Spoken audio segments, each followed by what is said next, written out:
कृष्ण कृष्ण कृष्ण हरे हरे, हरे राम राम राम हरे हरे। हरे कृष्णा। आप सभी का हार्दिक स्वागत है आज की श्रीमद् भागवतम की इस कक्षा में। स्वागतम सुस्वागतम। और हम चर्चा कर रहे हैं श्रीमद् भागवत के तृतीय स्कंद के 8वें अध्याय को आज हम शुरू करेंगे। तो जल्दी से हम रिकैप करते, कल हमने क्या पढ़ा था। कल हमने पढ़ा था कि बहुत सारे प्रश्न किए थे विदुर जी ने मैत्रेय मुनि से। उसमें बहुत सारी बातें पूछी थी, ये कैसे होता है, वो कैसे होता है, ये बताइए, वो बताइए। तो उन्हीं प्रश्नों के अंदर उन्होंने जो है लास्ट में ये बोला था कि इन प्रश्नों के आपके द्वारा दिए जाने वाले उत्तर समस्त भौतिक कष्टों से मुक्ति दिला सकेंगे। तो मैंने संसार के लोगों की मुक्ति के लिए, कि वो लोग परेशानी से जो है दूर हो जाएं, इसके लिए इतने सारे क्वेश्चन आपसे पूछे हैं। तो ये नहीं सोचना चाहिए कि विदुर जी ने मैत्रेय जी से क्वेश्चन पूछा, मैत्रेय जी ने आंसर दे दिया, मेरे को क्या। ऐसा नहीं होना चाहिए। ये सारे प्रश्न जो हैं हमारे कल्याण के लिए पूछे गए, तो इन्हें बहुत ध्यान से हमें श्रवण करना है। इनके उत्तर हम आज जो है श्रवण करेंगे। तो आज हम इसी श्रृंखला में पढ़ेंगे श्रीमद् भागवत तृतीय स्कंद और अध्याय संख्या 8। तो पहले श्लोक से हम प्रारंभ करते हैं। इस अध्याय का नाम है गर्भोदकशाही विष्णु से ब्रह्मा का प्राकट्य। तो मुख्य रूप से जो प्रश्न कल किए गए थे विदुर जी के द्वारा, उन्हीं का उत्तर आज मैत्रेय मुनि देंगे। तो प्रारंभ करते हैं। मैत्रेय उवाच। महामुनि मैत्रेय ने विदुर से कहा, राजा पुरु का राजवंश शुद्ध भक्तों की सेवा करने के लिए योग्य है, क्योंकि उस वंश के सारे उत्तराधिकारी भगवान के प्रति अनुरक्त हैं। तुम भी उसी कुल में उत्पन्न हो, और यह आश्चर्य की बात है कि तुम्हारे प्रयास से भगवान की दिव्य लीलाएं प्रतिक्षण नूतन से नूतनर होती जा रही हैं। तो कह रहे हैं कि मैत्रेय ऋषि कह रहे हैं कि देखो, पुरु वंश जो है ना, ये बड़ा प्रतापी वंश है। इसमें जितने भी राजा हुए थे सारे के सारे भगवान के महान भक्त हुए हैं। और विदुर जी को कह रहे हैं तुम भी पुरु वंश के अंदर ही उत्पन्न हुए हो। आगे जो परीक्षित महाराज है वो भी पुरु वंश में ही उत्पन्न हुए हैं। तो परीक्षित महाराज अपने ही चाचा के विषय में, चाचा तो नहीं, उनके तो दादा लगे, अपने दादा के विषय में कथा सुन रहे हैं कि विदुर जी ने क्या क्या किया था। तो परीक्षित महाराज भी पुरुवंश, कहीं कहीं ना वंश ही बड़े अच्छे होते हैं। कई बार फैमिलीज ही इतनी अच्छी होती है, कोई बचपन से ही डिवोटी होते हैं, उनके घर में सारे, उनके परिवार में बड़े बड़े भक्त हुए होते हैं। तो ऐसे परिवार में अगर हमें कभी जन्म मिल जाता है तो हमारा बड़ा सौभाग्य है। मगर कुछ लोग इतने निहायती नालायक होते हैं कि माँ बाप अच्छे से भक्ति कर रहे हैं, कृष्ण भक्ति कर रहे हैं, परिवार में वैष्णवता का माहौल है, लेकिन बच्चा जो है वो बड़ा नालायक निकल जाता है। वो कोई नियम नहीं पालन करेगा।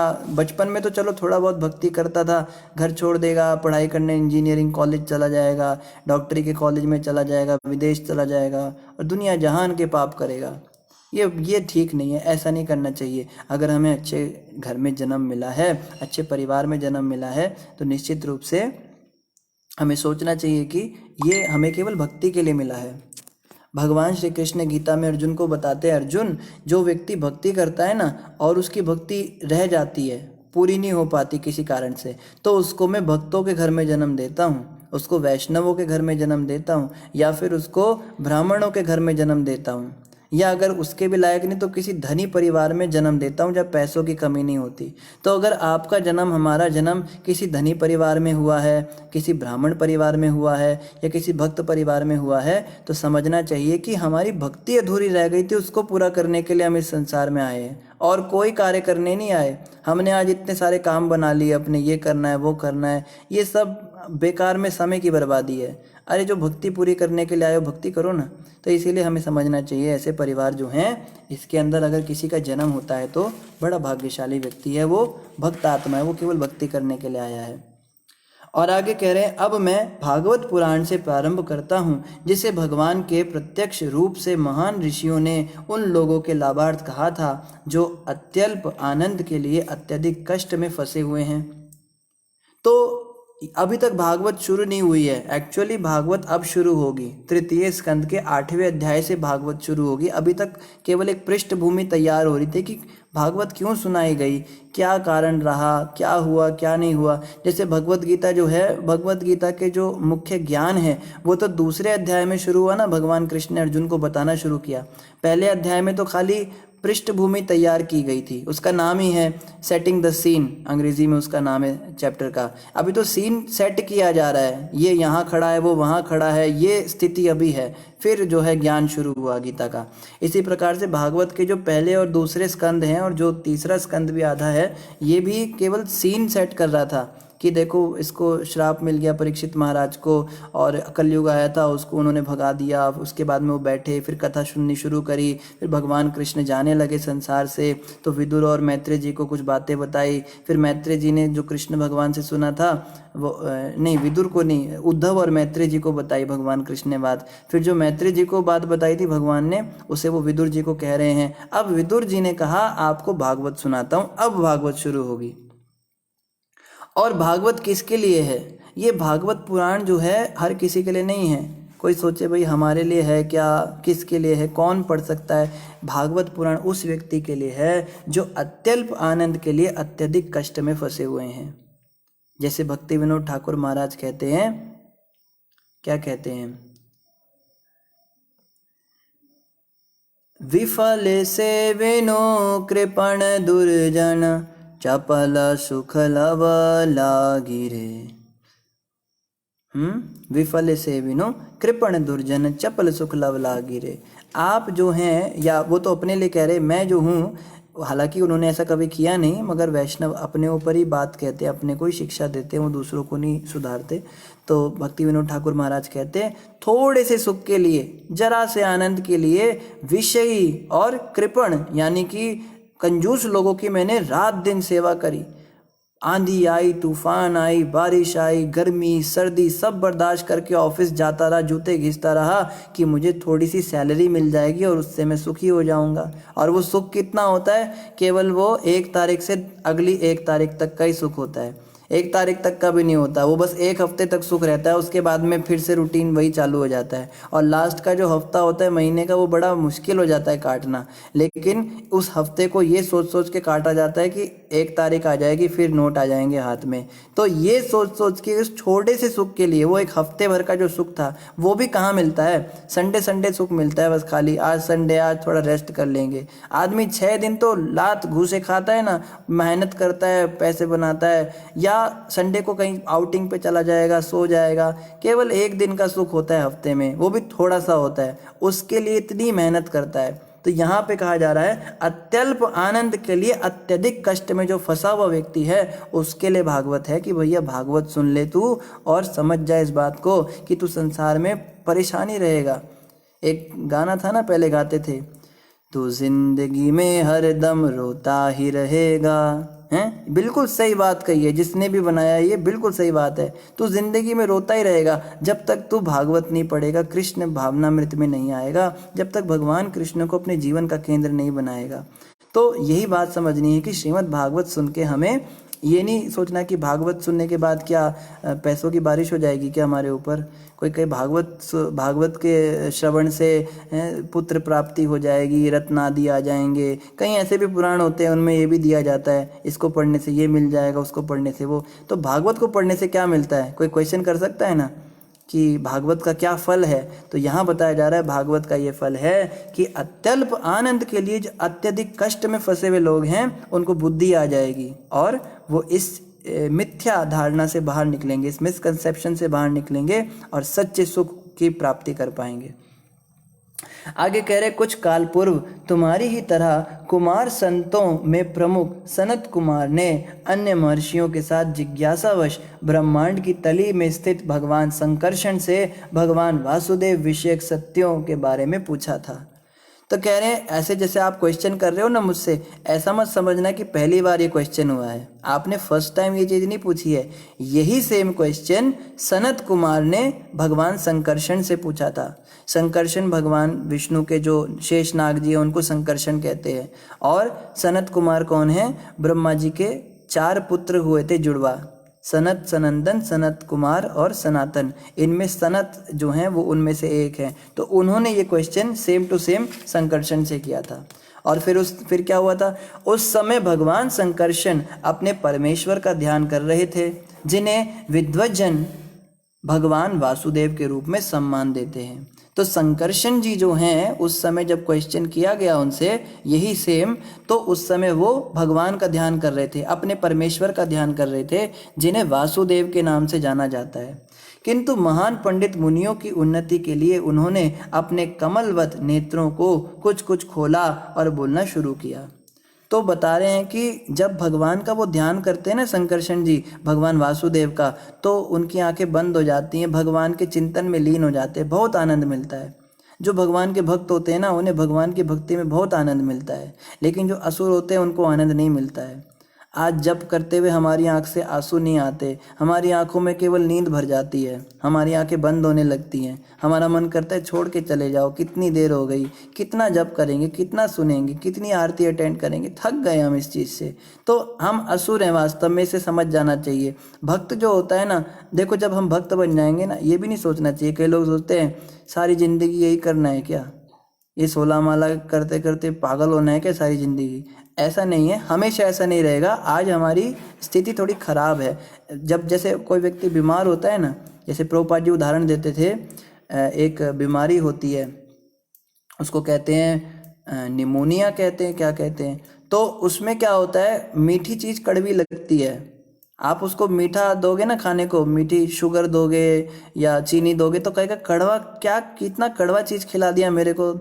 तो उस व्यक्ति को वो कड़वा इसलिए नहीं लग रहा कि वो चीज़ कड़वी है, उस व्यक्ति को वो कड़वा इसलिए लग रहा है क्योंकि वो बीमार है।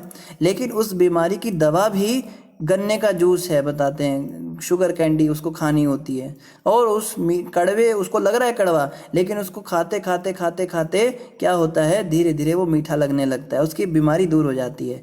इसी प्रकार आज हमें भवरोग लगा हुआ है। भवरोग का मतलब होता है संसार के अंदर भोग करने की हमारी प्रबल इच्छा है, और ऐसे में जब भगवान नाम हमें दिया जाता है, ये महामंत्र दिया जाता है, हरे कृष्ण कृष्ण कृष्ण हरे हरे, हरे राम राम राम हरे हरे। तो जब ये महामंत्र हमें दिया जाता है तो हमें बड़ा कड़वा लगता है, हमें नींद आती है, हम परेशान हो जाते हैं, बड़े दुखी हो जाते हैं। कहाँ ये माला पकड़ा दी हाथ में, बार बार निकाल के देखते, ख़त्म ही नहीं हो रही है, लगता है बढ़ गई 108 से इसके मन के 208 तो नहीं हो गए कहीं। बार बार टाइम देखते, इतनी देर हो गई, अब तक तो एक माला हो जानी चाहिए थी। इतनी बुरी हालत हमारी आज है। लेकिन ऐसा समझना है कि धीरे धीरे क्या होगा, इस नाम को जपते जपते जपते जपते एक समय ऐसा आएगा जब ये नाम मीठा लगने लगेगा। फिर जैसे यहाँ बताया जा रहा है ना, संकर्षण भगवान क्या करते हैं, जब वासुदेव की अपनी उसमें होते हैं, ध्यान में होते हैं, तो बहुत आनंद से भर जाते हैं। ऐसी स्थिति आएगी, आनंद के समुद्र में डुबकियां लगाएंगे, ऐसा समय आएगा इसी महामंत्र से। तो अयोध्या प्रभु कह रहे पीलिया, हाँ पीलिया बीमारी होती है। पीलिया में क्या होता है, आपको मीठा खाना होता है लेकिन वो कड़वा लगता है। इसी तरह भवरोग जो हमें बीमारी लगी है, इसमें हमें हरि नाम जपना होता है। लेकिन बता रहे हैं कि देखो संकर्षण जी जो हैं वो भगवान वासुदेव के भक्ति में आनंद तो उनको आ रहा था उनके ध्यान में, लेकिन तो भी जन कल्याण के लिए उन्होंने क्या किया, महान पंडितों और मुनियों की उन्नति के लिए उन्होंने अपने कमलवत नेत्रों को कुछ कुछ खोला और बोलना शुरू किया। तो इससे समझ में आ रहा है कि भगवान से जो आनंद मिल रहा है, उनको अपने आनंद को उन्होंने साइड रखा मुनियों और ऋषियों पंडितों की उन्नति के लिए। यानी कि प्रचार करना ज़्यादा ज़रूरी है भजन करने से। भजन करना तो निश्चित रूप से अत्यंत आवश्यक है। जो व्यक्ति भजन नहीं करता वो व्यक्ति प्रचार नहीं कर सकता। लेकिन अपने भजन का आनंद त्याग कर दूसरों को सुखी करने के लिए, दूसरों पर कल्याण करने के लिए जो व्यक्ति प्रचार करता है वो भगवान को बहुत पसंद है। जैसे गुरु महाराज अक्सर अपने प्रवचन में बताते हैं, लोकनाथ गोस्वामी, श्री लोकनाथ गोस्वामी जो हैं वो चैतन्य महाप्रभु के पास आए थे। जैसे आते हैं ना कि कई बच्चे जो हैं घर छोड़ के चले जाते हैं, अपना घर बार त्याग देते हैं संसार और गुरु जी के चरणों में चले जाते हैं। तो लोकनाथ गोस्वामी की एज काफ़ी कम थी उस समय, वो नए नए ज्वाइन किए थे, अपना घर संसार सब कुछ त्याग दिया था, राज वैभव। हम क्या त्याग करते हैं, हमारा त्याग कुछ भी नहीं है उनके आगे। वो राजाओं जैसी ज़िंदगी छोड़कर आए थे, अपना सारा घर परिवार का ऐश्वर्य छोड़कर चैतन्य महाप्रभु के चरणों में समर्पित हुए थे। और वो लोकनाथ गोस्वामी जब चैतन्य महाप्रभु के पास आए तो महाप्रभु ने 1-2 दिन बाद ही उन्हें क्या कहा, अब तुम वृंदावन चले जाओ। लोकनाथ गोस्वामी कहते हैं, महाप्रभु मैं सारा संसार का वैभव सब छोड़कर आपके चरणों में समर्पित होने आया और आप मुझे अपने से दूर करने के लिए कह रहे हैं, आप मुझे वृंदावन भेज रहे हैं। मैं क्या करूँगा वृंदावन जाके, मुझे आपके पास रहना है, मुझे आपकी संगति चाहिए, इसके लिए तो मैं आया हूँ यहाँ पर। तब श्री चैतन्य महाप्रभु ने शब्द कहे थे जो महाराज जी बहुत बार बोलते हैं। चैतन्य महाप्रभु ने कहा था कि अपने भजन से भगवत प्राप्ति करने की इच्छा तो सभी जन करते हैं, लेकिन श्रेष्ठ साधक वो है जो अपने उन्नति के साथ साथ दूसरों की भी उन्नति करने की लिए निमित्त बनता है, उनका भी कल्याण करता है। तो साधक तो वो भी है जो केवल सोचता है कि प्रचार नहीं करना होता। कई लोग कहते हैं ना, प्रचार प्रचार कर रहा है मरे जिए, ये तो दुनिया है, ये तो चलता रहेगा। जो लोग इस तरह की बातें करते हैं ना, वो कहते हैं प्रचार प्रचार कुछ नहीं करना, बस अपना कल्याण कर लो, वही बहुत है। तो भगवान कहते हैं ऐसे साधकों से मुझे वो साधक ज़्यादा प्रिय हैं जो अपना भजन भी करते हैं और प्रचार भी करते हैं। अब प्रचार करने जाएंगे तो फिर अपना भजन तो थोड़ा सा छोड़ना पड़ेगा ना, और जो आनंद मिल रहा है उनको भगवान के नाम जप में, उस आनंद को त्याग कर उन्हें ऐसा करना पड़ेगा। जैसे शिला प्रभुपाद जी थे, प्रभुपाद जी वृंदावन में रहते थे, उनको राधा दामोदर मंदिर में कमरा मिला हुआ था, सामने रूप गोस्वामी की समाधि थी, राधा दामोदर जी के दर्शन होते थे, किचन भी थी, अपना खा पी के वृंदावन में मस्त उनका जीवन कट रहा था। मतलब जो हर व्यक्ति इच्छा करता है ना, कामना करता है, बड़ा बड़ा शुद्ध भक्त साधक जो है कामना करता है कि वृंदावन में हमें वास मिल जाए, वो प्रभुपाद जी को मिल चुका था। वृंदावन में रह रहे थे, राधा दामोदर मंदिर में रह रहे थे, गोस्वामियों की भजन स्थली वहाँ पर है, समाधि है, मतलब परफेक्ट स्टेज उनकी, बिल्कुल जो सबसे हाईएस्ट चीज़ मिल सकती है वो प्रभुपाद जी के पास थी। तो वो भी प्रभुपाद जी ने वो सब त्यागा और अमेरिका जैसे देश में परेशान हुए जाकर, और वहाँ जाकर क्या करते थे, हिप्पियों को इनवाइट करते थे। उन हिप्पियों को जिनको कपड़े पहनना नहीं आता था, खाना नहीं आता था, बिल्कुल जानवरों जैसे वो लोग थे, उनको इनवाइट करते थे और उनके लिए प्रसाद बनाते थे अपने हाथ से। आप सोचिए 70 साल की उम्र में अकेला आदमी, कोई साथ में सर्वेंट नहीं कहता प्रभुपाद जी के, अकेले विदेश में, कोई जान पहचान नहीं आगे पीछे कौन है कहाँ है, और वहाँ पे उनके लिए बड़े बड़े बर्तनों में 10 20 50 60 100 लोगों के लिए खाना बनाते थे, प्रसाद बनाते थे अपने हाथ से। फिर वो लोगों ने आना, उनके साथ बैठ के 45 मिनट कीर्तन करते थे, खुद ही गाते थे माइक पे और उनको पीछे अपने गवाते थे, हरे कृष्णा कृष्णा कृष्णा हरे हरे, हरे राम राम राम हरे हरे, इसी धुन में गाते थे प्रभुपाद जी। फिर उनको थोड़ा सा प्रवचन देना भगवत गीता का, आधा घंटा क्लास होती थी, फिर दोबारा कीर्तन होता था। फिर प्रभुपाद जी कहते थे अब तुम सबको प्रसाद खिलाऊंगा। तो वो लोग भी बड़े दीवाने थे, प्रभुपाद जी बड़ी अच्छी कुकिंग करना जानते थे।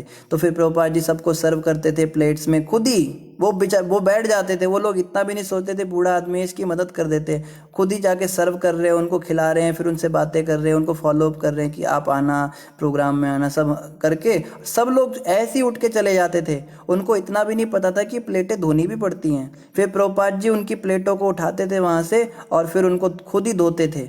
उनको धोने के बाद फिर बड़े बर्तन धोने जाते थे किचन में जिनमें प्रसाद बनाया था उन्होंने, ये सब। और कई बार तो क्या होता था, हिप्पी जो है इतने बेकार होते थे, वहीं पे मलमूत्र का त्याग कर जाते थे और प्रभुपाद जी उसको भी साफ करते थे। आप सोच सकते हैं प्रभुपाद जी क्या छोड़कर क्या करने गए, ये सब क्यों कर रहे हैं। आराम से अपने उसमें रहते ना दामोदर मंदिर में और आराम से भजन करते, लेकिन प्रचार कार्य करना अत्यंत आवश्यक था। अपनी सुविधाओं को छोड़कर जो व्यक्ति दूसरों के कल्याण के लिए कार्य करता है ना, भगवान कहते हैं वो मुझे सबसे प्रिय है। भगवद गीता में कृष्ण कहते हैं प्रचारक से अधिक प्रिय ना तो कोई हुआ है ना मुझे कोई होगा।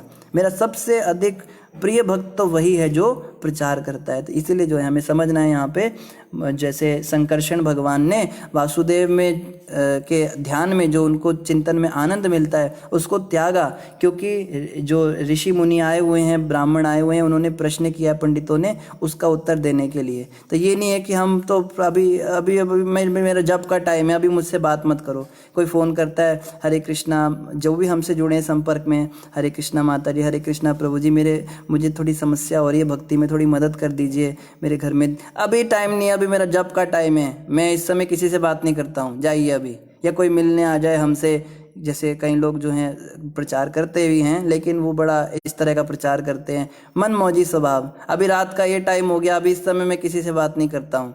अरे प्रभु जी मेरे घर में बड़ी दिक्कत हो गई, मेरे भक्ति में बड़ी समस्या हो रही है, मेरा मन बड़ा विचलित, अब मेरे को कोई मतलब नहीं है, मेरे सोने का टाइम हो गया, सुबह बात करेंगे। ऐसा नहीं होना चाहिए। कई बार हमें अपने कंफर्ट्स को त्याग कर दूसरों के कल्याण के लिए कार्य करना पड़ता है। ये करने से भगवान बहुत खुश होते हैं। और देखिए आगे क्या बताया जा रहा है। अशोक जी पूछ रहे श्रीला का अर्थ बताइए। श्रीला प्रभुपाद कहते हैं हम, जैसे नॉर्थ इंडिया में चलता है श्रीमान, है ना, श्रीमान या श्री कहते हैं ना, जैसे श्री महेंद्र जी, श्रीमान महेंद्र जी, तो बंगाली में श्रीला कहते हैं, श्रीला प्रभुपाद। वो केवल एक आदर देने के लिए श्रीला लिखते हैं वहाँ पे। आगे यहाँ पे क्या बताया जा रहा है, चूँकि मुनिगण गंगा नदी के माध्यम से उच्चतर लोकों से निरंतर भाग में आए थे, निम्नतर भाग में आए थे, फलस्वरूप उनके सिर के बाल भीगे हुए थे। उन्होंने भगवान के उन चरण कमलों का स्पर्श किया जिनकी पूजा नागराज की कन्याओं द्वारा अच्छे पति की कामना के से विविध सामग्री द्वारा की जाती है।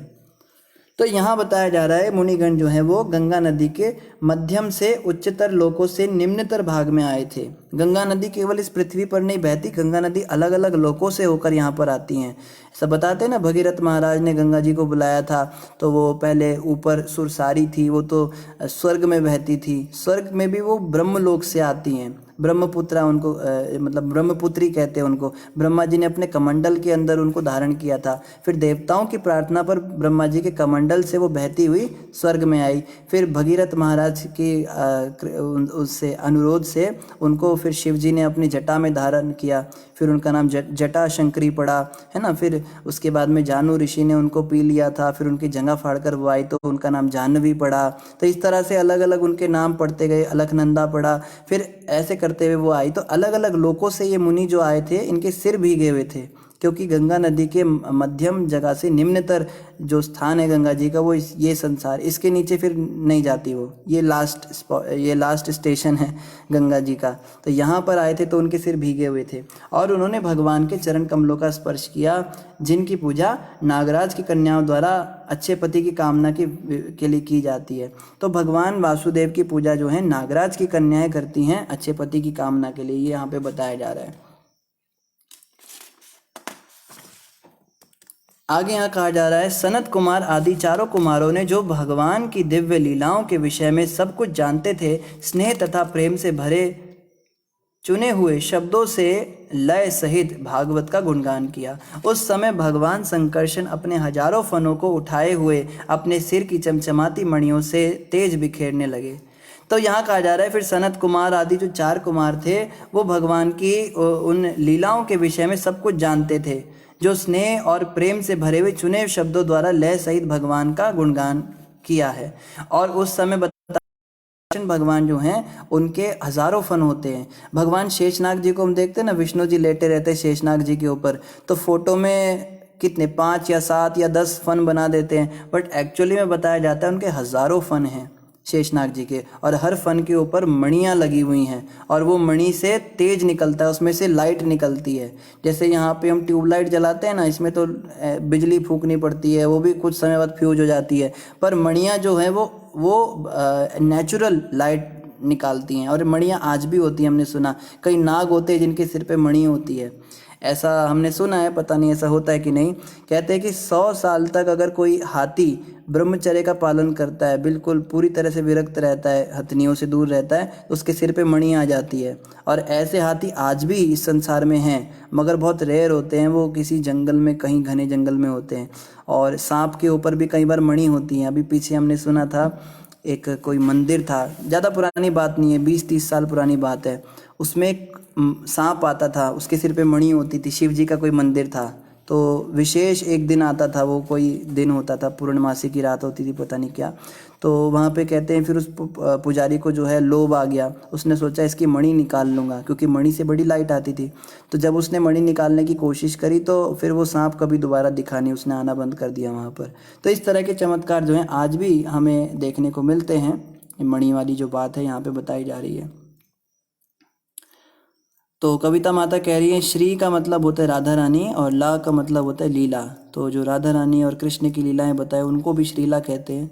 बहुत अच्छा, ये भी अच्छा इंटरप्रिटेशन है माता जी का, तो ये भी बड़ी अच्छी बात है। और आगे यहाँ बताया जा रहा है, इस तरह भगवान संकर्षण ने उन महर्षि सनत कुमार से श्रीमद् भागवत का भावार्थ कहा जिन्होंने पहले से वैराग्य का व्रत ले रखा था। तो सनत कुमार तो पहले से ही वैरागी थे। 4 कुमार जो है ना, ये 5 साल के बच्चे के रूप में रहते हैं, 5 साल के ऊपर इनकी उम्र बढ़ती ही नहीं है। और बताते हैं ब्रह्मा जी ने सबसे पहले इनको ही बनाया था। इस सृष्टि के अंदर सबसे पुराने यही हैं और यही सबसे छोटे बनकर रहते हैं, 5 साल के बालक बन के रहते हैं। ये दिगंबर रहते हैं, कपड़े भी नहीं पहनते अपने शरीर पर, ऐसे ही घूमते हैं चारों भाई, और किसी भी लोक पर चले जाते हैं, इन्हें कोई रोक टोक नहीं है। और कहा जा रहा है ये चारों जो हैं पहले से ही वैराग्य के रास्ते पर हैं, इन्होंने पहले ही वैराग्य ले रखा है। जब ब्रह्मा जी ने उन्हें उत्पन्न किया था ना, तो ब्रह्मा जी ने तो इसलिए उत्पन्न किया था, भैया अभी तो कोई सृष्टि नहीं है, कोई आत्माएं नहीं है, संसार में कोई भी नहीं है, अब इसको भरो, जनसंख्या बढ़ानी है। आज टेंशन इस बात की जनसंख्या कम कैसे हो, पर उस समय पे टेंशन थी जनसंख्या बढ़ाई कैसे जाए। और सबसे पहले इन चारों को बनाए और ये चारों ही ब्रह्मचारी बन गए।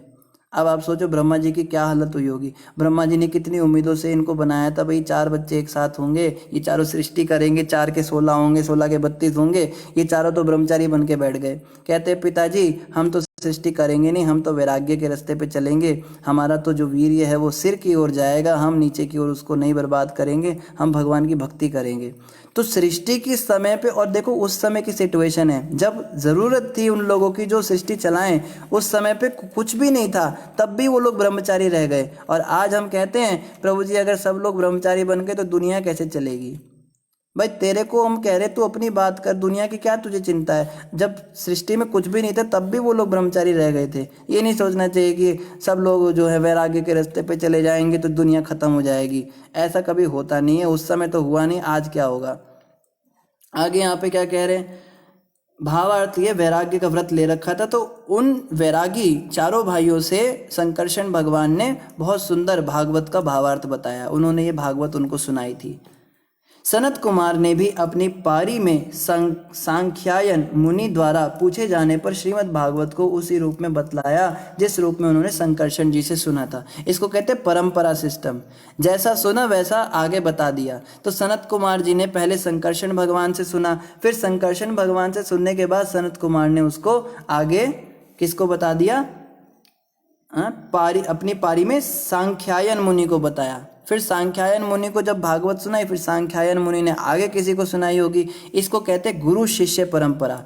पहले गुरु शिष्य को ज्ञान देता है, फिर शिष्य अपने शिष्य को ज्ञान देता है, फिर वो अपने शिष्य को ज्ञान देता है। ऐसे करते करते करते करते ज्ञान हमारे पास पहुंचता है। जैसे हम कहते हैं प्रभुपाद जी ने हमें ज्ञान दिया, प्रभुपाद जी को उनके गुरु महाराज भक्ति सिद्धांत प्रभुपाद ने दिया, उनको गौर किशोर बाबा जी ने दिया, उनको जो है आगे ऊपर भक्ति सिद्धांत प्रभुपाद जी आते हैं, उनके ऊपर गौर किशोर बाबा जी के ऊपर भक्ति विनोद ठाकुर महाराज, उनको जो जगन्नाथ दास बाबा जी ने दिया, जगन्नाथ दास बाबा जी को बलदेव विद्याभूषण जी ने दिया, उन्हें विश्वनाथ चक्रवर्ती ठाकुर ने दिया। ऐसे ऊपर ऊपर ऊपर जाते जाएंगे ना, तो करते करते भगवान कृष्ण आ जाते हैं।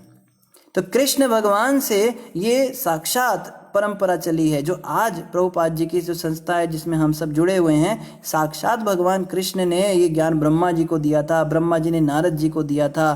फिर आगे ऐसे करते करते करते करते हमारे पास ये ज्ञान अभी भी प्रामाणिक परंपरा के द्वारा आ रहा है। इसलिए इसको कहते हैं एज इट इज़ ज्ञान, यही सही है। कोई कहे भाई हम नहीं मानते आपकी बात, हम तो उनको मानेंगे, इनको मानते रहो भैया। ये जो बात हम बता रहे हैं ये हमें भगवान श्री कृष्ण से सीधे परंपरा के थ्रू हमारे पास आ रही है, इसलिए यही सही मानी जानी चाहिए, यही प्रामाणिक ज्ञान है। जो बाकी लोग बड़ी बड़ी बातें करते हैं, इधर उधर की बातें करते हैं, उसको हम मान्यता नहीं देंगे, वो अपने दिमाग से बता सकता है, लेकिन जो प्रामाणिक व्यक्ति बता रहा है इसको ही सही समझा जाता है। आगे कह रहे सांख्यायन मुनि आध्यात्मवादियों में प्रमुख थे, और जब वे श्रीमद् भागवत के शब्दों में भगवान की महिमाओं का वर्णन कर रहे थे तो ऐसा हुआ कि मेरे गुरु पराशर तथा बृहस्पति ने उनको सुना। तो देखो सनत कुमार को संकर्षण जी ने बताया, फिर सनत कुमार ने सांख्यायन मुनि को बताया, और अब जब सांख्यायन मुनि भागवत सुनाने लगे तो कह रहे हैं पराशर और बृहस्पति दोनों उसको सुन रहे थे। पराशर मुनि कौन है, ये वेद व्यास जी के पिता हैं, तो और बृहस्पति जो हैं ये देवताओं के गुरु हैं, सारे देवताओं के गुरु बृहस्पति होते हैं। इन दोनों ने भागवत सुनी। जैसा कि पहले कहा जा चुका है कि महर्षि पराशर ने महर्षि पुलस्त्य के द्वारा कहे जाने पर मुझे अग्रगण्य पुराण भागवत सुनाया। फिर कह रहे हैं आगे, जो पराशर ऋषि थे उन्होंने फिर ये भागवत मुझे सुनाई। हे पुत्र, जिस रूप में उसे मैंने सुना उसी रूप में मैं तुम्हारे सम्मुख उसका वर्णन करूँगा, क्योंकि तुम सदा ही मेरे श्रद्धालु अनुयायी रहे हो। फिर आगे कह रहे हैं कि जैसे पराशर मुनि ने मुझे सुनाया वैसे ही सेम टू सेम अब मैं आगे तुमको सुनाऊंगा, मैत्रेय ऋषि कह रहे हैं। फिर क्या हुआ उसके बाद में, उस समय जब तीनों जगत जल में निमग्न थे तो गर्भोदक शय विष्णु महान सर्प अनंत की अपनी शैया में अकेले लेटे थे। अब भागवत शुरू हुई है। एक्चुअल भागवत कथा की शुरुआत कहाँ से होती है? जैसे फिल्म शुरू होती है ना, फिल्म कैसे शुरू होती है? पहले कोई बिल्डिंग दिखाते हैं, न्यूयॉर्क सिटी में या मुंबई में एक बिल्डिंग दिखा रहे हैं। फिर नेक्स्ट सीन में क्या होता है, कमरे में आ जाते हैं, कमरे में कुछ लोग काम कर रहे हैं, काम वाली बाई वो सफाई कर रही है, वो टमाटर बेच रहा है, कोई है ना, ऐसे करते हैं। एकदम से हीरो को नहीं दिखाते, हीरो या विलन या हीरोइन ये तो बाद में एंट्री लेते हैं।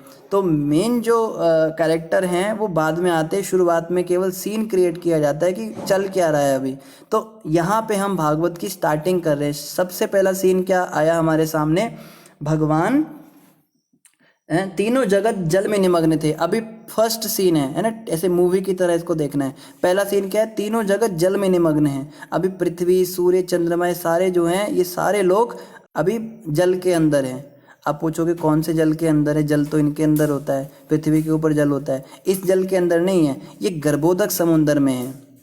भगवान गर्भोदक शय विष्णु जो हैं ये जो दूसरे विष्णु हैं, एक तो पहले थे ना प्रथम विष्णु जो महाविष्णु होते हैं, उनसे बहुत सारे ब्रह्मांड निकले जब उन्होंने सांस छोड़ी।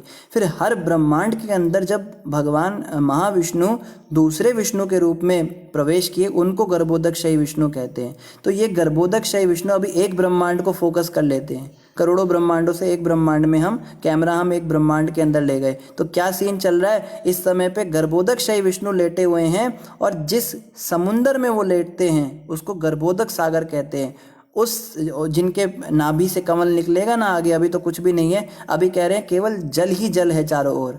और गर्भोदक समुद्र के अंदर भगवान गर्भोदक शय विष्णु लेटे और तीनों जगत जो हैं वो भी समुद्र के अंदर डूबे हुए हैं। अभी सृष्टि शुरू नहीं हुई है। ये फर्स्ट सीन है, ठीक है, समझ में आ रहा है ना आप सबको? तो क्या हुआ, जब उस समय जब तीनों जगत जल में निमग्न थे तो गर्भोदक शय विष्णु महान सर्प अनंत की अपनी शैया में अकेले लेटे थे। इस समय भगवान विष्णु जो हैं गर्भोदक शय विष्णु अकेले लेटे हुए हैं एक सांप के ऊपर। ये सीन है, फर्स्ट सीन क्या है, आपको एक भगवान विष्णु के दर्शन हो रहे हैं जो सांप के ऊपर लेटे हुए हैं, सर्प के ऊपर लेटे हैं, महान अनंत सर्प के ऊपर, और शैया बना रखी है उनकी। ऐसा नहीं बस सांप ऐसे ही पड़ा हुआ है उस पर लेटे, प्रॉपर उसका शैया बना हुआ है।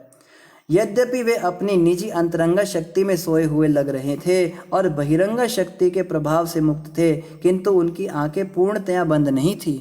अब जो है थोड़ा फोकस हो रहा है कैमरा और भगवान विष्णु की तरफ जा रहा है। देखने में क्या लग रहा है कि वो सोए हुए हैं, लेकिन उनकी आंखें पूरी तरह से बंद नहीं थी, थोड़ी सी खुली हुई थी।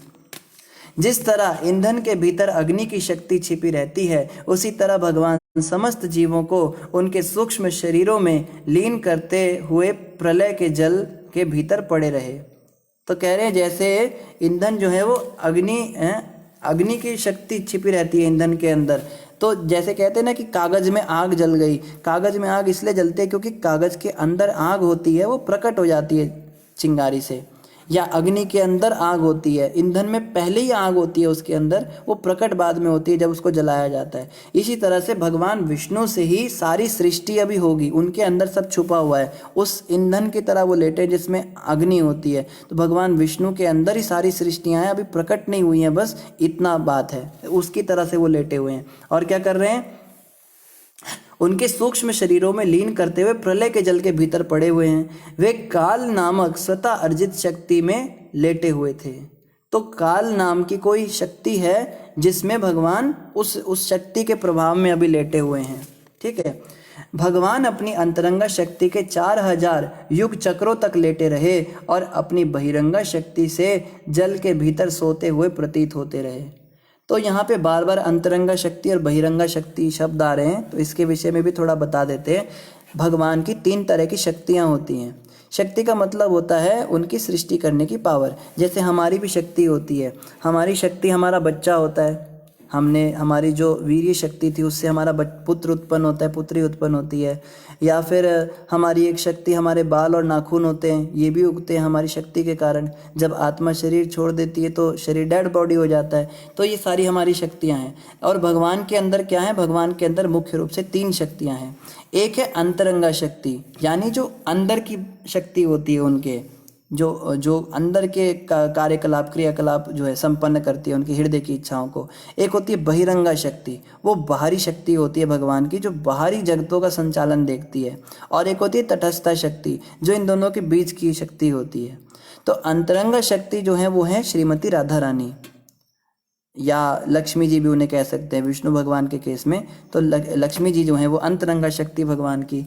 बहिरंगा शक्ति है माया, दुर्गा देवी, दुर्गा माता जो है, महामाया जो हैं, ये बहिरंगा शक्ति हैं। और तटस्था शक्ति हम सब आते, जीवात्माएं, हम सारी जीवात्माएं तटस्था कहलाते। तटस्था का मतलब होता है जो तट पे रहता है। समुद्र में बीच होती है ना, कई लोग बीच पे जाते हैं।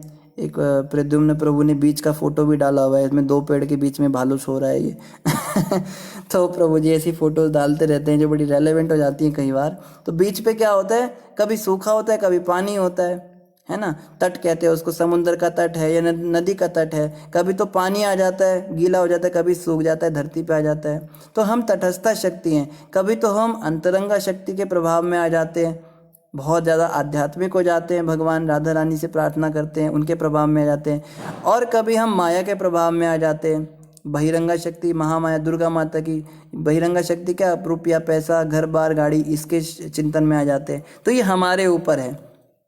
कई लोग कहते हैं ना, प्रभु जी आप आते नहीं मंदिर में, ठाकुर जी ने बुलाया नहीं हमें अभी तक, वृंदावन जाएंगे, हाँ ठाकुर जी बुलाएंगे तो जाएंगे। तो हम ठाकुर जी को दोष दे देते हैं। लेकिन यहाँ बताया जा रहा है हम अपनी इच्छा से चाहें तो भगवान की भक्ति करें, अपनी इच्छा से चाहें तो भोगों को भोगे संसार के, ये हमारी इच्छा है। इसीलिए हम तटस्था शक्ति कहलाते हैं। अगर हमारे पास विल पावर ना होती, हमारे पास ये स्वतंत्रता ना होती चूज़ करने की कि हमें क्या करना है, तो फिर हम तटस्था ना कहलाते। भगवान के हाथ में कंट्रोल तो है ही, वो तो अल्टीमेट कंट्रोलर हैं भगवान की। तो भगवान क्यों इच्छा नहीं करेंगे कि हम उनकी भक्ति करें? भगवान तो चाहते ही हैं ना हम भक्ति करें, तभी तो बार बार अवतार लेके संसार में आते हैं, इतनी माथापच्ची करते हैं। कभी कोई लीला करते हैं, कभी कुछ करते हैं, कभी भगवत गीता देकर जाते हैं, कभी संतों को भेजते हैं, भैया जीवात्माओं को प्रचार करो, वापस लाओ। तो ठाकुर जी तो चाहते हैं, आप चाहते हो या नहीं चाहते हो अपनी बात करो ना। फिर कहते हैं हम भी जाएंगे, कभी आएंगे मंदिर, अभी समय नहीं लग रहा, काम हमारे अटके हुए हैं। तो ये सच्चाई हमारी है। तो हम तटस्था शक्ति है। हम चाहें तो भक्ति करें, चाहें तो संसार के भोग भोगे। अब देखो, भोग भोगेंगे तो नरक भरने पड़ेंगे, भक्ति करेंगे तो भगवान के धाम में जाएंगे। ये हमारी इच्छा है, इसमें हम इंडिपेंडेंट हैं। तो यहाँ पे बताया जा रहा है, अभी तो तटस्था शक्ति की बात नहीं हो रही, अभी अंतरंगा शक्ति और बहिरंगा शक्ति की बात हुई थी कि भगवान अंतरंगा शक्ति में 4000 युग चक्रों तक लेटे रहे। तो 4000 युग जो बीते, इतने समय तक भगवान लेटे रहे अंतरंगा शक्ति में, और बहिरंगा शक्ति से जल के भीतर सोते हुए प्रतीत होते रहे। बाहर से देखने में लगेगा भगवान तो सो रहे हैं, भगवान विष्णु तो शयन करते हैं ना, इसलिए उनका नाम ही शयी होता है। जो गर्भोदक सागर में शयन करता है उनका नाम गर्भोदक शयी विष्णु, गर्भोदक में सोने वाला विष्णु। जो कारण सागर में सोते हैं उनका नाम कारणोदक शयी विष्णु, कारण सागर में सो रहे हैं। जो क्षीर सागर में सोते हैं उनका नाम क्षीरोदक शयी विष्णु। हर एक में शयी शब्द जरूर आ रहा है। तो लगता है देखने से कि भगवान सो रहे हैं, बट एक्चुअली भगवान योग निद्रा में होते हैं। उनके सोने में और हमारे सोने में अंतर है। अभी जैसे कहते हैं भाई चतुर्मास चल रहा है, 4 महीने के लिए देवता सो गए, भगवान विष्णु सो गए। अब भगवान विष्णु देवशयनी एकादशी पे सोए थे और देव उठनी एकादशी पे जागेंगे 4 महीने में। तो ये नहीं सोचना चाहिए भगवान विष्णु सो गए अब सृष्टि बंद हो जाएगी, क्योंकि भगवान विष्णु ही तो पालन करते हैं। अरे अगर भगवान विष्णु सो गए ना, सृष्टि बंद हो जाएगी, काम सब ठप हो जाएगा। तो भगवान विष्णु का सोना जो है वो दिव्य है, उसको योग निद्रा कहते हैं कि सोते सोते भी काम करते हैं भगवान। ये उनके पास जो है ये कला है। भगवान सोते सोते सारे सृष्टियाँ कर देते हैं, जागना भी नहीं पड़ता। सोचो जिस दिन भगवान विष्णु जाग गए तो उस दिन क्या होगा। सोते सोते बस सांस खींचते हैं और सांस छोड़ते हैं, इतने में ही बड़ी बड़ी सृष्टियाँ बन के बिगड़ जाती हैं, सारे कार्यकलाप हो जाते हैं। ब्रह्मा जी बनते हैं, चंद्रमंद और सूर्य और पता नहीं क्या क्या बन जाता है भगवान विष्णु की एक सांस में, सोते सोते। और आगे क्या बताया जा रहा है, जब सारे जीव काल शक्ति द्वारा प्रेरित होकर अपने सकाम कर्मों के आगे के विकास के लिए बाहर आ रहे थे तो उन्होंने अपने दिव्य शरीर को नीले रंग का देखा। तब बताते हैं कि काल शक्ति के प्रभाव से प्रेरित होकर जब सकाम कर्मों की इच्छा से जब सारे के सारे जीव बाहर आ रहे थे तो उन्होंने देखा कि उन्होंने अपने दिव्य शरीर को नीले रंग का देखा। तो विष्णु पुराण में काल शक्ति का उल्लेख अविद्या के रूप में हुआ है। काल शक्ति के प्रभाव का लक्षण यह है कि मनुष्य को सकाम फलों के लिए भौतिक जगत में कार्य करना होता है। तो ये काल शक्ति जो है प्रकट हो रही है। अब इस संसार के अंदर काम नहीं करोगे ना तो आपका पेट नहीं भरेगा। वैकुंठ में ऐसा नहीं होता। वैकुंठ जगत के अंदर ये नियम नहीं है। वहाँ पे आप कुछ करो या ना करो आप संतुष्ट रहते हो। वहाँ पे भूख नहीं लगती पेट में। कहते हैं ना सारे गंदे काम सारे गलत काम जो है पेट से शुरू होते हैं। इस पापी पेट में पहले आग लगती है, उसको बुझाने के लिए लोग कर्म करते हैं, फिर कर्म करने में सारी ये जब सब सृष्टि चलती है। अगर आदमी को भूख लगनी बंद हो गई ना आज इस संसार में, ये संसार वैकुंठ बन जाएगा। पेट की आग बुझाने के लिए तो आदमी इतने सारे वो करता है, कोई चोरी करता है, डकैती करता है, ये करता है, वो करता है। तो सारा जो है ये सब शुरू हुआ यहाँ से। काल शक्ति, ये काल शक्ति की वजह से क्या हुआ, भौतिक जगत में आपको कार्य करना होगा। भगवत गीता में भी इसके बारे में बताया है। फिर आगे क्या कहा जा रहा है, आगे कह रहे सृष्टि का सूक्ष्म विषय तत्व जिस पर भगवान का ध्यान टिका था भौतिक रजोगुण द्वारा विक्षुब्ध हुआ। इस तरह से सृष्टि का सूक्ष्म रूप उनके उदर नाभि से बाहर निकल आया। अब सृष्टि का जो सूक्ष्म रूप है वो उनकी नाभि से प्रकट हुआ। क्या प्रकट हुआ, जीवों के सकाम कर्म के इस समग्र रूप ने भगवान विष्णु के शरीर से प्रस्फुटित होते हुए कमल की कली का स्वरूप धारण कर लिया। अब जो नाल निकली उनके नाभि से भगवान विष्णु के, अभी तक नहीं थी ये, अब निकल रही है।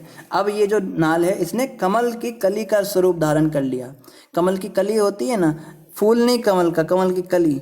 कली का मतलब होता है जो अभी खिली नहीं होती, उसको कली कहते हैं। छोटी सी होती है वो, उसमें डंडी होती है पीछे और ऊपर फूल जो है बंद होता है। ऐसा एक कमल का एक कली के स्वरूप में वो निकली।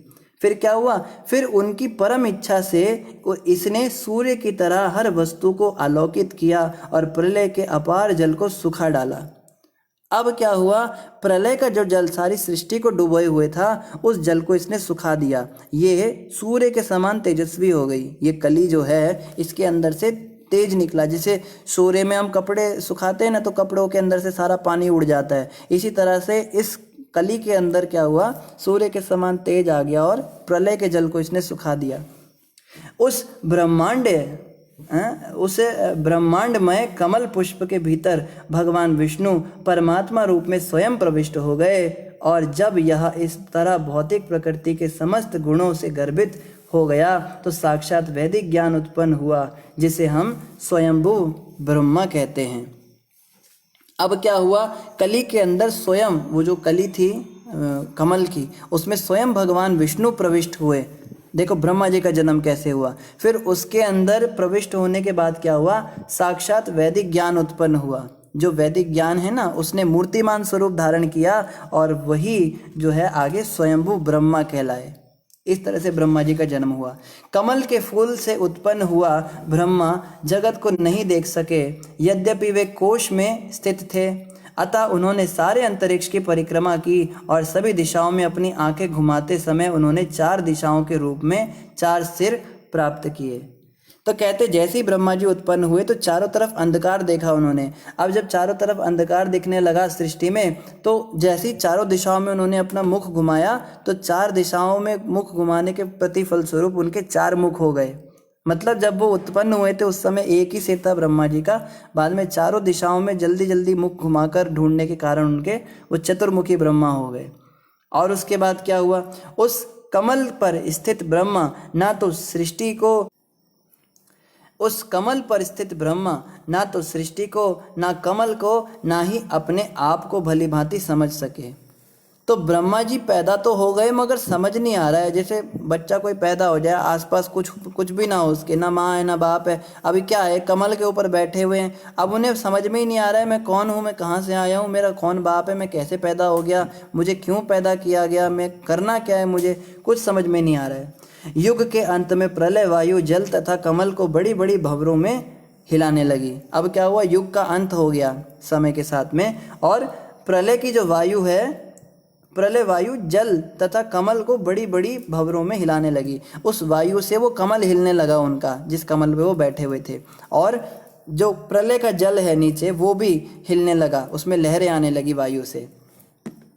ब्रह्मा जी ने अपनी अनभिज्ञता से विचार किया, इस कमल के ऊपर स्थित मैं कौन हूँ? यह कमल कहाँ से फूटकर निकला है? इसके नीचे कुछ अवश्य होना चाहिए, और जिससे यह कमल निकला है उसे जल के भीतर होना चाहिए।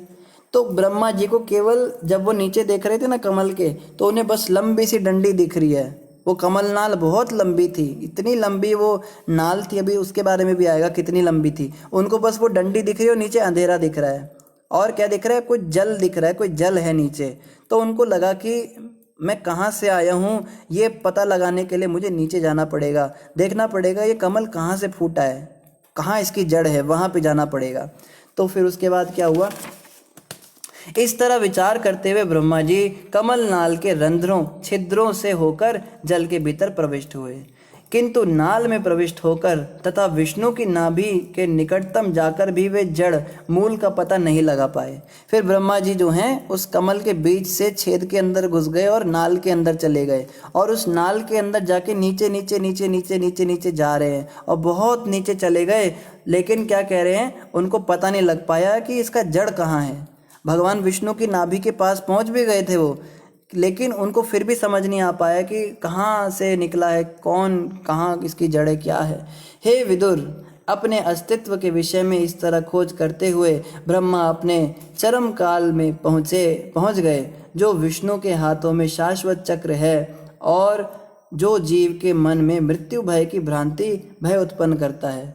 तो बताते ब्रह्मा जी जो हैं वो खोज करते करते चरम काल के पास पहुंच गए। चरम काल कोई वस्तु है, और वहाँ पे कहते हैं कि मृत्यु का भय जो है और ऐसी भ्रांतियाँ जो हैं ये उसी से उत्पन्न होती हैं। जो हम लोग डरते हैं ना, मैं मर जाऊंगा तो ख़त्म हो जाऊंगा, पर मैं तो आत्मा हूँ, मैं शरीर थोड़ा ना, मैं मर ही नहीं सकता, लेकिन हमें लगता है मैं मर जाऊंगा। ये चरम काल की वजह से होता है। अभी पीछे पढ़ा था उन्होंने, काल प्रकट किया था भगवान ने, तो जिससे कर्म करना पड़ता है, पेट में भूख लगती है, उसके पास ब्रह्मा जी पहुंच गए, और ब्रह्मा जी भी घबरा गए उसके प्रभाव से। तत्पश्चात वांछित लक्ष्य प्राप्त न करने में असमर्थ होकर वे ऐसी खोज से विमुख हो गए और पुनः कमल के ऊपर आ गए। फिर ब्रह्मा जी ने सोचा नीचे तो कुछ समझ में आ नहीं रहा है, क्या हिसाब किताब है। फिर से जो है कमल नाल के ऊपर ऊपर ऊपर जाने लगे, अंदर ही अंदर उसके ऊपर आते आते फिर से कमल के ऊपर आकर चुपचाप बैठ गए। इस तरह इंद्रिय विषयों को नियंत्रित करते हुए उन्होंने अपना मन परमेश्वर पर एकाग्र किया। अब जो है उन्होंने सोचा मैं मेडिटेशन करता हूँ। जब आदमी को कुछ समझ में नहीं आता ना, तो उसको मेडिटेशन करना चाहिए। कहते हैं ना, आप योगा कीजिए, आप मेडिटेशन कीजिए, आपका मन थोड़ा शांत हो जाएगा। तो पहला मेडिटेशन ब्रह्मा जी ने किया था। जब ब्रह्मा जी को समझ में ही नहीं आ रहा था क्या है कौन है, तो वो भगवान के ध्यान में बैठ गए।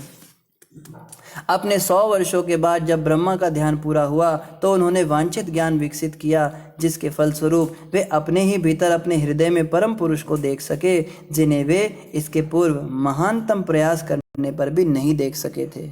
अब बता रहे हैं कि जब उन्होंने अपने 100 सालों तक ऐसा अभ्यास किया, ये ध्यान किया, 100 सालों तक ध्यान में बैठे रहे ब्रह्मा जी, सोचिए, तब जाके उनको अपने हृदय के भीतर ही भगवान का दर्शन हो गया।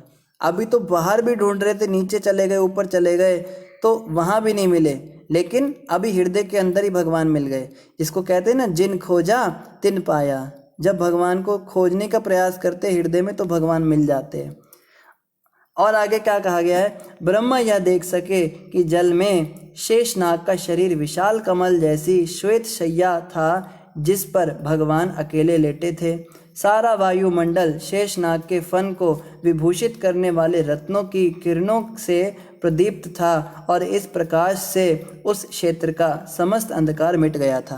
अब तक केवल अंधेरा दिख रहा था ब्रह्मा जी को, लेकिन जब सेल्फ रियलाइज्ड हो गए, जब भगवान के दर्शन हृदय में उनको हो गए, जब वो जिसको कहते हैं ना कि एनलाइटमेंट हो गया उनका, तो उनको शेषनाग भी दिखाई देने लगे अब नीचे, और सफ़ेद रंग की शैया जैसे वो दिख रहे शेषनाग जी, और उनकी चारों तरफ मणियाँ लगी हैं, और अब अंधकार भी दूर हो गया, अब उनको प्रकाश दिखने लगा, चारों तरफ प्रकाश हो गया है, लाइट जल गई एकदम से। वो ऐड आता है ना टीवी में, कौन सा वो मेंटोस होता है, क्या होता है, उसको खा के दिमाग की बत्ती जल जाती है। तो भैया ये केवल ऐड की बात है, ये टॉफ़ी खाने से दिमाग की बत्ती नहीं जलती है। दिमाग की बत्ती तो तब जलेगी जब हम भगवान की भक्ति करेंगे। जो व्यक्ति भगवान की भक्ति नहीं करता ना, उसकी दिमाग की बत्ती बुझी रहती है, उसको चारों तरफ बस अंधेरा ही अंधेरा दिखता है। उसको अपने बारे में भी समझ में नहीं आता कि मैं शरीर नहीं, बड़ी बातें करता है, दुनिया में ये है, संसार में ऐसा हो रहा है रेसिज्म हो रहा है, कास्टिज्म हो रहा है, हमें फेमिनिस्ट मूवमेंट चलाना है, हम स्त्रियों को न्याय दिलाएंगे, हम जो हैं उनके खिलाफ लड़ेंगे, हम AK-47 दिलाएंगे, हम अपनी आर्मी को स्ट्रॉन्ग करेंगे। ये सारी बातें जो हैं ये भौतिक धरातल पर होती हैं। जब सारे लोग आध्यात्मिक धरातल पर आ जाएंगे ना, तो आर्मी की जरूरत ही नहीं रहेगी। आर्मी किस लिए होती है? लड़ाई करने के लिए होती है, प्रोटेक्शन देने के लिए। जब सामने से कोई शत्रु ही नहीं रहेगा, सब भाईचारे से रहेंगे, सब आत्मा करके समझेंगे, तो आर्मी की जरूरत ही नहीं रह जाएगी। फिर ये सब जो रेसिज्म, कास्टिज्म सब खत्म हो जाएगा। लेकिन आदमी यही सब काम नहीं कर पाता, बड़ी बड़ी बातें करेगा वो कि ऐसा है वैसा है, दुनिया भर की बातें करेगा, लेकिन अपने आप को नहीं जानता कि अंधकार में है ना, वो बत्ती नहीं जलती उसकी। तो जब तक बत्ती बुझी हुई है हमारी, जब तक हम अंधकार में हैं, जब तक हम अपने स्वरूप से अनभिज्ञ हैं, उसको पहचान नहीं पा रहे हैं, तब तक आप कितने भी UNO बना लीजिए, आप यूनाइटेड नेशन बना लीजिए, आप जो है USA बना लीजिए, अभी पीछे ये WHO बना, इतना बड़ा WHO आपने बना रखा है, वर्ल्ड हेल्थ ऑर्गेनाइजेशन, एक छोटे से कोरोना वायरस का आपसे इलाज नहीं निकल रहा है। इतना समय हो गया, इतने शोध हो रहे हैं, इतने सारे ये दवाइयाँ निकालने का, बड़े बड़े देखो इनको कितनी सैलरी मिलती थी। जितने भी ये साइंटिस्ट हैं, हज़ारों लाखों करोड़ों रुपए दुनिया के जो हैं इनके पास जाते हैं कि खोज करते हैं, हमें बचाते हैं। आज एक छोटा सा वायरस भगवान ने छोड़ दिया, उसका इनको पार नहीं पा रहे हैं ये लोग, उससे नहीं बचा पा रहे हम लोगों को। तो ये लोग केवल दिखावा करते, झूठी बातें करते हैं, इनके हाथ में कुछ भी नहीं है। इनकी सच्चाई जो है इस तरह की आपदा में समझ में आ जाती है कि इनके हाथ में कुछ भी नहीं है। जब भगवान चाहेंगे ना, तभी उस वायरस का इलाज आ पाएगा। जब तक भगवान की इच्छा नहीं होगी, तब तक आप कितने भी बड़े से बड़े ऑर्गेनाइजेशन बनाते रहिए, कुछ भी बनाते रहिए, कुछ नहीं होने वाला। तो जो भक्त होगा ना, वो एक इस वायरस वाले एपिसोड से ही भगवान की महानता को पहचान जाएगा कि भगवान कितने महान हैं। और हम देख रहे हैं ऐसे जो लोग कभी मंदिर आते भी नहीं थे ना, अभी लॉकडाउन के समय सारे मंदिर आ रहे हैं, सब प्रार्थनाएं कर रहे हैं और खूब प्रार्थनाएं चल रही हैं। कोई कोई तो रोता भी है भगवान के आगे, किसी की जॉब चलेगी, किसी का कुछ। भगवान के पास अपने रास्ते हैं। भगवान कहते हैं भाई तुम मुझसे दूर जा रहे हो, मैं भी तुमको दिखाता हूँ। अभी जरा थोड़ा सा भगवान ने ये डाल दिया, सारे लाइन पर आ गए। तो ये भी तरीके भगवान के होते हैं। लेकिन कई ऐसे मूर्ख होते हैं जो ऐसी समस्या की घड़ी में भी भगवान की शरण नहीं लेते। तो उन लोगों के बारे में कहा जाता है उनको फिर यमदूत के डंडे और पिटाइयाँ ही उनको सुधारेंगी, उनका कोई रास्ता नहीं है। तो अगर कोई ऐसे भी सुधर जाए, भगवान के शरण ले ले, दुख के मारे, कष्ट के मारे, वो भी होशियार समझा जाता है, उसको भी बुद्धिमान ही समझा जाएगा। आगे क्या कह रहे हैं? आगे कह रहे हैं अंधकार मिट गया। भगवान के दिव्य शरीर की कांति मूंगे के पर्वत की शोभा का उपहास कर रही थी। मूंगे का पर्वत संध्याकालीन आकाश द्वारा सुंदर ढंग से वस्त्राभूषित होता है, किंतु भगवान का पीत वस्त्र उसकी शोभा का उपहास कर रहा था। भगवान बहुत सुंदर लग रहे थे, कहने का मतलब। और जो लोग कहते हैं ना कि भगवान का तो कोई रंग रूप नहीं, भगवान तो निराकार हैं, देखो भागवत के इस श्लोक में साफ बताया जा रहा है भगवान विष्णु चतुर्भुज नारायण रूप में थे। कमल निकला उनके नाभि से, लाइट की नाभि थोड़ी ना होती है, कमल कहाँ से निकलेगा? ब्रह्मा जी ने जब नीचे देखा तो उन्हें लाइट थोड़ी ना दिखाई दी थी, उनको साक्षात भगवान विष्णु उसमें लेटे हुए दिखाई दिए थे। और देखो उन्होंने पीले रंग के वस्त्र पहने हुए थे, कपड़े लाइट थोड़ी ना पहनती है। तो जो लोग कहते हैं ना तस्य प्रतिमा अस्ति, आप मूर्ति पूजा करते हो, मूर्तियाँ बनाते हो, भगवान का तो कोई रंग रूप ही नहीं है, भगवान का तो कोई आकार ही नहीं है, तो भाई तू वेदव्यास से बड़ा हो गया क्या? वेदव्यास ऋषि को पता नहीं था, गलत लिख गए, वो तेरे को ज़्यादा ज्ञान है। तो ऐसे लोग जो है बड़गलाते हैं, इनकी बातें नहीं सुननी, हमें शास्त्रों की बातों को मानना है। फिर आगे क्या कह रहे हैं? इस पर्वत की चोटी पर स्वर्ण है, किंतु रत्न जटित भगवान का मुकुट इसकी हंसी उड़ा रहा था। तो रत्न जड़ित मुकुट भगवान ने पहन रखा है, बड़ा सुंदर।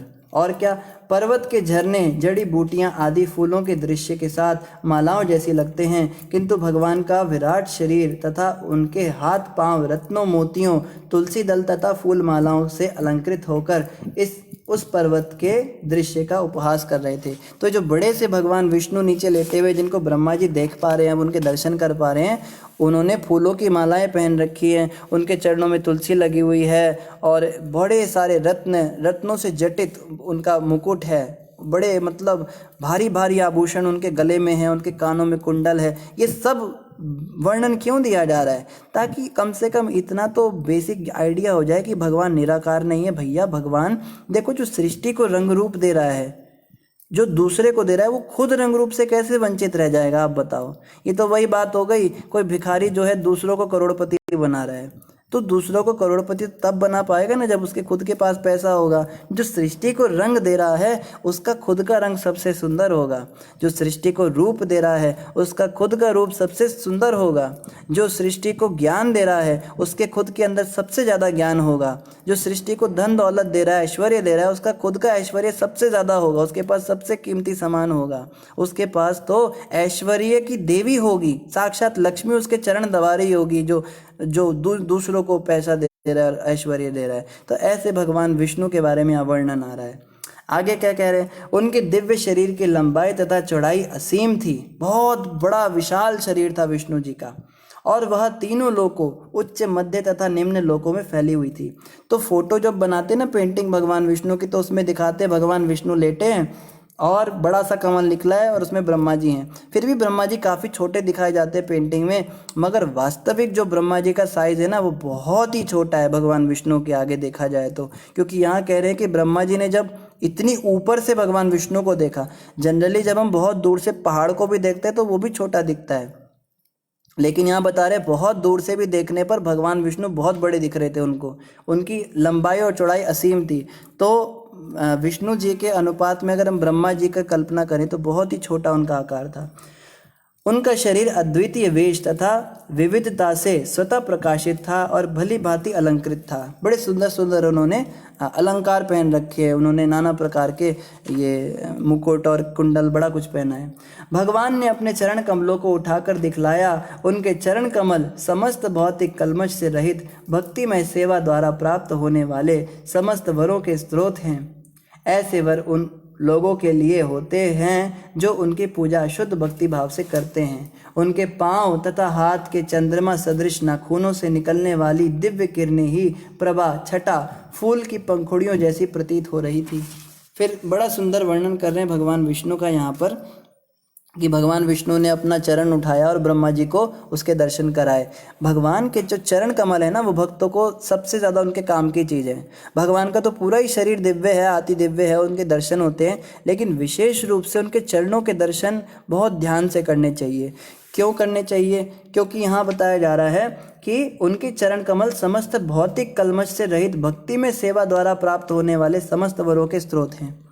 तो जो व्यक्ति भक्ति चाहता है, जो भौतिक चीज़ें नहीं चाहता, धनम देही रूपम देही रूपवती भार्या देही, जिसको ये सब नहीं चाहिए, जो कहता है बस हमें भक्ति चाहिए, भगवान की सेवा चाहिए, हे नाथ मैं कभी आपको भूलूं नहीं, ऐसी प्रार्थनाएं जो लोग करते हैं, उनको भगवान विष्णु के चरणों से ज़्यादा सारोकार होता है। भगवान कृष्ण के, भगवान राम के चरण कमल के दर्शन अवश्य उनको बड़े ध्यान से करने चाहिए। और क्या कह रहे हैं? उनके पाँव में और हाथों में जो नखून हैं भगवान के, वो चंद्रमा के समान चमक रहे हैं, उनमें से लाइट निकल रही है, प्रभा छटा निकल रही है, बड़ी सुंदर फूलों की पंखुड़ी जैसी वो लग रही है। इतने कोमल उनके हाथ हैं। भगवान के हाथ जो बड़े गुलाबी गुलाबी और बड़े कोमल होते हैं। बिल्कुल बताया गया है भगवान विष्णु कितने कोमल हैं।